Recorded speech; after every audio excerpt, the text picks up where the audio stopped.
Welcome back to Dark Corners Streaming. 1928's Alraune is at least the third film version of Hans-Heinz Ewer's 1911 book of the same name. Now, this is not a widely available film. The version we watched on YouTube has English titles pasted in, some pretty well chosen, if occasionally familiar, music, and some truly dreadful sound effects. It's missing about 10 minutes, which you will notice, but that is the case, I believe, for all versions. The film is best known for its coming together of some heavyweights of German silent film. Director Henrik Galeen, who had scripted, among others, Nosferatu, Metropolis star Brigitte Helm, and Paul Wegener, whom subscribers will be familiar with from our Golem video. And at its best, this is all about the queasy chemistry between Helm's Alraune and her pseudo-father. Galeen deviates from the source novel, and this feels more like a standard melodrama than a science fiction horror.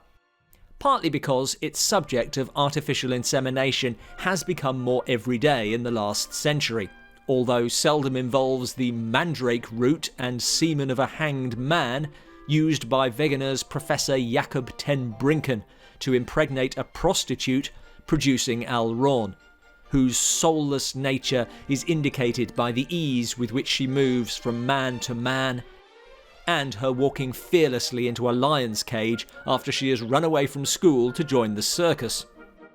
Despite the performance of Helm, the first half of the film is sluggish and feels more like an entry in that typically silent subgenre of young girls off the rails, from Hitchcock's Champagne to Pabst's Diary of a Lost Girl. But things pick up when Wegener re-enters the story, giving Helm a more worthy adversary than the infatuated men Alraune leaves in her wake. It gets still better when Alraune discovers the truth of her ancestry and decides upon an appropriate revenge against the man who has claimed to be her father yet exhibited a decidedly unpaternal interest in her, torturing him with her own sexuality. The controversial subject matter magnificently conveyed by its stars. Honestly, this is not a great film. Galeen was a better writer than director, and even as director, this pales next to his 1926 remake of The Student of Prague. It's very unbalanced, but the story has a sort of perverse seductiveness to it. You want to know how it ends.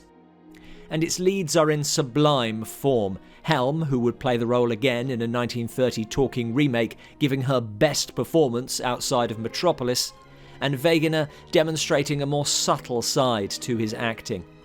It's worth checking out, but it does feel like a proper restoration on the big screen is the only way to judge it fairly. Thanks for watching. For more on this film and other silent movies, join us on Patreon. And please check out our video about Paul Wegener's The Golem, written by Henrik Galeen.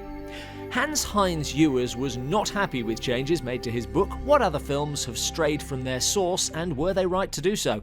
Let us know in the comments below.